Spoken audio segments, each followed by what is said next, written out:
अगर आपके mock test में अभी भी लो मार्क्स आ रहे हैं ना और आप बहुत बार मॉक्स लगा चुके हैं लेकिन आपके मार्क्स बढ़ नहीं रहे या अगर बढ़ रहे हैं तो थोड़े देर के लिए बढ़ जाते हैं, लेकिन कुछ टाइम बाद जब आप नए मॉक्स लगाते हैं तो फिर वो मार्क्स घटने लग जाते हैं। तो आज के इस वीडियो में मैं ना आपके सारी जो आपकी स्ट्रेस है, एंग्जाइटी है मॉक्स रिलेटेड एंड मॉक्स से आने वाले मार्क्स रिलेटेड सारे दूर कर दूंगा, ठीक है।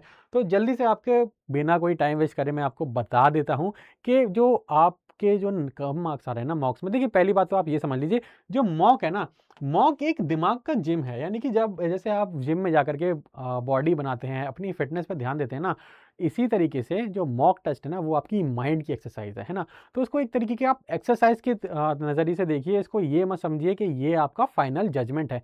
ये फाइनल जजमेंट नहीं है, वहाँ तक पहुँचाने में आपकी मदद करता है ना। It is not a final judgement, यानी कि ये आखिरी सत्य नहीं है, ये आपके लिए अंतिम फैसला नहीं है। ये आपको वहाँ तक पहुँचाने में हेल्प करता है। अगर हम मैक्स वेबर की जो थ्योरी है वर्डशन अप्रोच उसके अकॉर्डिंग समझे ना, तो हमें डीप मीनिंग समझना पड़ेगा हमारी मिस्टेक्स का। यानी कि जो आप क्वेश्चंस कर रहे हैं, जो आप क्वेश्चन सॉल्व कर रहे हैं मॉक्स में, तो उसमें आप जो डीप मिस्टेक्स कर रहे हैं वहाँ तक आपको पहुँचना पड़ेगा। एंड एक बार आपको वो डीप मिस्टेक्स की जड़ तक आप पहुँच गए तो फिर आपको पता चल जाएगा कि आप कहाँ-कहाँ, क्या-क्या गलती कर रहे हैं और उसका सॉल्यूशन भी आपको वहीं से मिल जाएगा, है ना? आपका क्या करता है मॉक, जो करता है ना आपका बिल्ड करता है मेंटल मसल, है ना? They do not predict your destiny, यानी कि वो आपकी डेस्टिनी को प्रेडिक्ट नहीं कर रहा है, वो आपको डेस्टिनी तक पहुंचाने के लिए प्रिपेयर कर रहा है ना? समझ में आ गया आपको? अगर नहीं समझ में आया तो इससे डरने की बात नहीं है, मैं आपका डरना और निकालता हूँ, लेकिन उससे पहले मैं आपको बता दूं कि अभी भी आप अगर डर रहे हैं एंड अभी भी आपने अपनी तैयारी शुरू नहीं करी है, तो अल्टीमेट 3.0 बैच जो एकदम नया बैच है वो स्टार्ट होने वाला है। कब से स्टार्ट होने वाला है वो आपको बहुत जल्दी पता चल जाएगा, लेकिन ये उन स्टूडेंट्स के लिए हैं जिन्होंने अभी तक बैच में एनरोल नहीं करा है। तो बिना किसी देरी के जल्दी से बैच में एनरोल कर लीजिए। और आपको कोड कौन सा यूज़ करना है, कोड मैं आगे बताऊंगा। एनरोल कैसे करना है, आप इस नंबर पर कॉल कर लीजिए, ये आपको एनरोल करा देंगे। और अगर आपको फ्यूचर में आने वाले कोर्सेज का एक्सेस चाहिए, 250 से भी ज़्यादा लाइव एंड रिकॉर्डेड क्लासेस चाहिए और 180 से ज़्यादा मॉक्स चाहिए, तो आप महापैक बैच ले सकते हैं। इसमें क्या होगा, जो आने वाले फ्यूचर वाले बैचेज होते हैं ना, वो भी आपको फ्री में मिल जाते हैं महापैक के अंदर, ठीक है। तो आपको समझ में आ गया ना, है ना? तो अब ना थोड़ी साइंटिफिक एरर एनालिसिस कर लेते हैं कि अगर आपने एनालिसिस किया अपने एरर्स का, एक बार आपने अपनी एरर्स को ढूँढ लिया, तो उसके बाद आपको उसका एनालिसिस कैसे करना है। तो मैं कुछ साइंटिफिक मेथड्स लेकर के आया हूँ, क्योंकि मैं ना बहुत साइंटिफिक तरीके का इंसान हूँ। तो मैं चाहता हूँ कि हर प्रॉब्लम को ना, हर दिक्कत परेशानी को थोड़ा साइंटिफिक टेम्पर के साथ और साइंटिफिक वे में उसका सॉल्यूशन निकाला जाए, क्योंकि उसी से ना कोई सी भी जो परेशानी है, दिक्कत है ना, उसका जड़ से समाधान हो सकता है ना।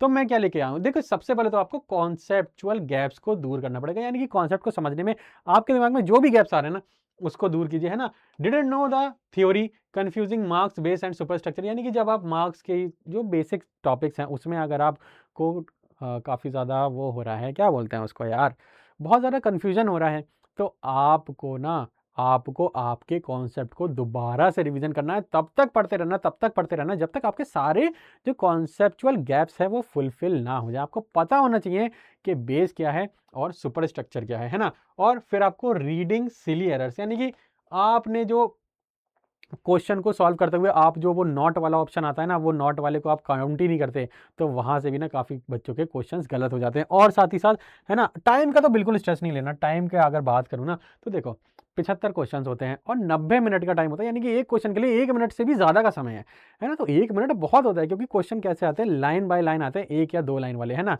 पैसेज के क्वेश्चन एकदम लास्ट में देखने मिलते हैं, तो वो ज़्यादा से ज़्यादा आपके 3 मिनट या 4 minute, max to max 5 minute ले लेते हैं। लेकिन बाकी का सारा टाइम जो है आपका, एक क्वेश्चन मुझे लगता है कि अगर वो 1 लाइन का है ना और अगर आपको आता है, तो उसको सॉल्व करने में 5 से 10 सेकंड से ज़्यादा नहीं लगेंगे, है ना, सॉल्व करने में, टिक करके आगे बढ़ने में। तो टाइम का तो बिल्कुल स्ट्रेस नहीं लेना, क्योंकि देखिए टाइम तो आपके पास बहुत है ना। अब आपको एक्टिव रिकॉल मेमोरी अपनी शार्प करनी पड़ेगी। कैसे शार्प करनी पड़ेगी? देखो, आपको पैसिव रीडिंग बंद करनी पड़ेगी, यानी कि आपको आपके जो नोट्स बनाने हैं वो हाइलाइट करके नहीं बनाने हैं। हाइलाइट करके थोड़ा फ़ायदा हो जाता है, लेकिन जब आप बहुत डिटेल में नोट्स बनाते हैं और आप उनको हाइलाइट करते हैं ना, तो दिक्कत हो जाती है। आपको नोट्स हमेशा शॉर्ट बनाने हैं, ताकि आपको हाइलाइट करने की दिक्कत कम रहे, क्योंकि आप हाइलाइट करते हैं ना, तो वो एक तरीके का इल्यूजन भी थोड़ा क्रिएट करता है माइक आपके माइंड में, है ना। आपके ब्रेन को फोकस करना है इंफॉर्मेशन को कलेक्ट करने के लिए, यानी कि आपने कोई लेक्चर देखा, लेक्चर देखने के बाद आपने लेक्चर बंद किया, बुक खोली, अपने दिमाग को रिकॉल कीजिए कि उस लेक्चर में आपको क्या-क्या याद आया, है ना? जो-जो चीज़ें आपको अच्छे से याद आई वो कॉपीज़ में लिख लीजिए। इसकी वजह से ना आपकी रिकॉल वैल्यू बहुत अच्छी हो जाएगी और आपकी जो माइंड है ना, उसकी एक तरह से कसरत भी हो जाएगी। तो ये काफ़ी ज़्यादा हेल्पफुल रहता है ना? और आपको एक्टिव रिकॉल का मेरे बारे में तो मैंने आपको बता दिया, यही चीज़ मैंने हिंदी में भी लिख दी है। उन वाले स्टूडेंट्स के लिए जो कि हिंदी वाले मेरे स्टूडेंट्स हैं, है ना? इंग्लिश वाले तो बहुत हैं, लेकिन मैं चाहता हूँ कि मेरे हिंदी वाले स्टूडेंट्स को भी उतनी ही प्रायोरिटी मिले, जितनी इंग्लिश वाले स्टूडेंट्स को मिलती है, ठीक है? तो एक्टिव रिकॉल मैंने आपको बता दिया। अब देखो जो मोस्ट इम्पोर्टेंट है ना, वो है रिवीज़न का स्पेस। क्योंकि देखो आप जैसी पहली बार कोई कॉन्सेप्ट पढ़ते हैं ना, आपने उसका रिवीजन नहीं किया तो फिर आप 1 दिन पूरा खत्म होते-होते ना वो चीज़ को भूल जाते हैं। तो आपको क्या करना है, डेली रिवीजन करना है। अब जैसे-जैसे आप डेली कंटीन्यूअसली रिवीजन करेंगे ना, तो रिवीजन का जो गैप है ना, वो बढ़ता चला जाएगा। जैसे आपने पहली बार पढ़ा, है ना, डे 1 में, यहाँ पे आके वो आपका पूरी तरीके से कॉन्सेप्ट आप पूरी तरीके से नहीं, लेकिन थोड़ा-थोड़ा भूलने लग जाते हो। जैसे ही आप यहाँ पे रिवीजन करेंगे, तो आपका फिर से वो शार्प हो जाएगा। फिर डे 3 में आप फिर भूलेंगे, फिर जैसे ही आप इसको रिवीजन करेंगे, फिर वो शार्प हो जाएगा डे 4 तक। लेकिन डे 4 तक आप उसको इतनी बार पढ़ चुके होंगे कि आपके दिमाग में ना फिर वो चीज़ एक तरीके से इम्प्रिंट हो जाएगी, छप जाएगी। फिर आपको क्या करना है, आप ट्राई कीजिए कि आप 7th डे में फिर उसको रिवीजन करें, है ना? बीच में अगर आपको ऐसा लग रहा है कि आप कॉन्सेप्ट भूल रहे हैं, तो बीच-बीच में उसको रिवीजन करना ही है। लेकिन इस तरीके से ना आपका रिवीजन का गैप बढ़ता चला जाएगा। रिवीजन 7 डे में करेंगे, तो आपको फिर से सारी चीज़ें फ्रेश याद हो जाएँगी। फिर उसके बाद सीधे आपको 14th डे में सेम चीज़ का रिवीजन करना है ना? आपको सारा स्टैक इकट्ठा नहीं करना है, हर चीज़ को टाइम देकर के अच्छे से रिवीजन करना है। क्योंकि मैं मानता हूँ ना कि अगर आप कोई एग्ज़ाम दे रहे हैं, जब तक आप उसका कम से कम 5 से 6 बार एग्ज़ाम आते-आते पूरा रिवीजन नहीं कर लेते, तब तक आपके कॉन्सेप्ट्स क्लियर नहीं होते और क्वेश्चंस भी आपके नहीं बनते, है ना? और एक बार आपने ये वाला डे पार कर लिया ना, तो इससे फिर ना यहाँ से हमारी कंपाउंडिंग शुरू हो जाती है। 14 दिन के बाद सीधे आपको वो 28 दिन तक याद रहता है। ये साइंटिफिक मेथड है, इसके ऊपर रिसर्च हुई है, इसीलिए ये चीज़ मैं आपके लिए लेके आया हूँ ताकि आपको समझ में आए, है ना? क्या बोल रहा है, memory decays over time beats it by reviewing strategic intervals 1 3 4 7 and 28 days, यानी कि 28 दिन तक डेली रिवीजन कीजिए। डेली भी नहीं, एक दिन कीजिए, फिर एक दिन का गैप लीजिए, तीसरे दिन कीजिए, फिर ऐसे ऐसे करके आपको टाइम बढ़ाते जाना है, लेकिन रिवीजन नहीं छोड़ना है, रिवीजन आपको करना ही है ना? डिजिटल फ्लैश कार्ड्स आप यूज़ कर सकते हैं। एंकी, देखिए एंकी भी ना मुझे लगता है कि थोड़ा थोड़ा भ्रम क्रिएट करता है दिमाग में। तो आप अपने हैंड रिटन नोट्स बनाइए, स्टिकी नोट्स होते हैं ना। अगर कोई कॉन्सेप्ट ऐसा आ रहा है जिसमें काफ़ी सारे लेवल्स हैं, है ना, काफ़ी सारे पॉइंट्स हैं, तो अगर आप उसको भूल रहे हैं तो आप क्या कर सकते हैं, स्टिकी नोट लीजिए, स्टिकी नोट्स में वो कॉन्सेप्ट लिखिए और अपनी दीवार पे चिपका दीजिए।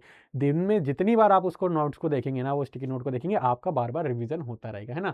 इसी तरीके से मैंने बताया एग्जाम्पल के तौर पर, जैसे कि इमानुएल दरकheim का आप 4 टाइप्स ऑफ सुसाइड पढ़ रहे हैं या ए आर देसाई की बुक पढ़ रहे हैं ना, तो वो दिमाग भूल जाएगा। लेकिन जैसे ही आपने वो चीज़ लिख करके एक अपनी दीवार पे चिपका दी, तो क्या होगा, आपका रिवीजन तुरंत हो जाएगा। बस दीवार पे देखते ही आपका रिवीजन हो जाएगा, बुक खोलने की भी ज़रूरत भी नहीं है, है ना?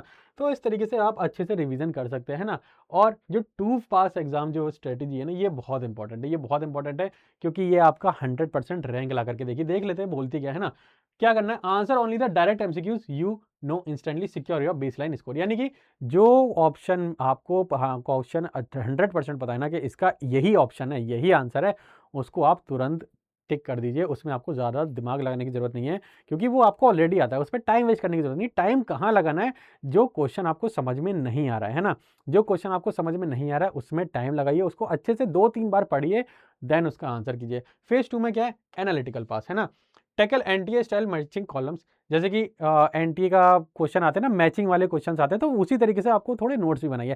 जैसे दरखाइम ने जो अपना सुसाइड का कॉन्सेप्ट दिया, वो 4 सुसाइड आपने लिखी, कौन-सी बुक में दिया, तो वो बुक को कॉन्सेप्ट से जोड़ने की कोशिश कीजिए, ब्रिज करने की कोशिश कीजिए। जैसे-जैसे आप कॉन्सेप्ट को ब्रिज करेंगे ना बुक से, तो आपकी जो अंडरस्टैंडिंग है कॉन्सेप्ट से रिलेटेड और ज़्यादा गहरी होती चली जाएगी और ज़्यादा अच्छी होती चली जाएगी, है ना? समझ में आ गया ना आपको 2 फेज़ प्रोसेस। अब आपको जो एग्ज़ाम हॉल की वाली जो एंग्ज़ायटी है, उससे कैसे दूर हो सकते हैं? अब ये एंग्ज़ायटी को ना आप इमाम दरख़ाइम का जो कॉन्सेप्ट है ना एनोमी, उससे जोड़ करके देख सकते हैं, है ना? क्या बोलते हैं? Don't let the exam hall feel like Durkheim's anomie, chaos and normlessness. यानी कि इसको एनोमी की तरह मत देखो एग्ज़ाम हॉल को, ऐसे मत देखो कि बहुत ही डिप्रेसिंग जगह है, वहीं से आपका सपना पूरा होगा, है ना? Low mock scores are data, not judgement of your worth. यानी कि जो लो स्कोर है ना मॉक्स का, वो सिर्फ़ एक डेटा है, वो आपको बताएगा, वो आपकी प्रॉब्लम्स का, क्वेश्चंस का, परेशानियों का एनालिसिस करने का एक एग्ज़ाम्पल देगा, आपको एक मौका देगा कि आप वो सेम मिस्टेक्स जो है, आप एग्ज़ाम में ना कर सके। तो ठीक है, तो मॉक्स को आपको इस तरीके से देखना है, एकदम डेटा की तरह से देखना है और उसको इस तरह से देख लीजिए कि वो एक तरीके का आपका मेंटल वर्कआउट है। मेंटल वर्कआउट की तरह देखिए, ना वो आपकी डेस्टिनी है, वो सिर्फ़ एक डेटा है जो आपको आपकी डेस्टिनी तक पहुँचाने में हेल्प करेगा, है ना? तो इसलिए मैं आपको बोलना चाहूँगा कि आपको ना बिल्कुल मॉक्स से बिल्कुल भी टेंशन नहीं लेना है। अब जो हमारे प्रैक्सिस की जो थ्योरी थी ना, किसने दी थी? अगर आपको पता है, सोशियोलॉजी के स्टूडेंट हैं, तो कार्ल मार्क्स ने थ्योरी दी थी, है ना? आपको आपके नेक्स्ट स्टेप्स पता होने चाहिए, है ना? कैसे-कैसे पता होने चाहिए। पहला स्टेप क्या है? पहला स्टेप क्या है? पहले स्टेप में आपको सारे एनालिसिस करो, है ना? पूरे मॉक्स का एनालिसिस करो, जो मैंने CGRETE वाला जो कॉन्सेप्ट आपको बताया, अच्छे से इसको स्टडी करो और इनको ब्रिज बाय ब्रिज आप ब्रिज करते जाइए, है ना? गैप बाय गैप ब्रिज करते चले जाइए। देन आपको क्या करना है? आपको स्टेप 2 में निर्माण करना है। किस चीज़ का निर्माण करना है? जो आपके कॉन्सेप्चुअल गैप्स हैं, उसको आपको फिल करना है, उसको भरना है। जो कॉन्सेप्ट आपको समझने में देरी आ रही है, परेशानी आ रही है, उसको बार-बार रिवीजन कीजिए, बार-बार देखिए और उसी से रिलेटेड खूब सारे क्वेश्चन सॉल्व कीजिए। तो उससे आपकी कॉन्सेप्चुअल क्लैरिटी बहुत अच्छी हो जाएगी। सेकंड स्टेप क्या है? इसमें आपको एग्जीक्यूट करना है। क्या एग्जीक्यूट करना है? जो मैंने आपको 2 पास स्ट्रैटेजी बताई ना, जो आपको मैंने 2 पास स्ट्रैटेजी बताई जस्ट पहले ही, उसको आपको अप्लाई करना है। कौन से? स्टेप 3 में, है ना? तो ये कुछ साइंटिफिक तरीका है जिसका यूज़ करके आप अच्छे से तैयारी कर सकते हैं और तैयारी करके आप अपनी रैंक लेकर के आ सकते हैं सीवीटी पीजी 2027 में, है ना? आपको अभी तक अगर आपने बैच में एनरोल नहीं करा है तो ये लास्ट टाइम है, क्योंकि ये लास्ट बैच है, फाउंडेशन 3.0 बैच, ये एकदम लास्ट है। इसके बाद आपको कोई भी मौका नहीं मिलेगा, क्योंकि इसके बाद फिर आपको रिकॉर्डेड क्लासेस देखनी पड़ेगी। इस बैच में एनरोल करेंगे तो आपको स्टार्टिंग से ही लाइव क्लासेस मिलेंगी, है ना? महापैक्स तो मैंने बताया, ये आपको ओजी बैच है, 250 से ज़्यादा मॉक और 180 से भी ज़्यादा लाइव, सॉरी 250 से भी ज़्यादा live and recorded classes and 180 से भी ज़्यादा कौन सी क्या चीज़? आपके मॉक टेस्ट, है ना?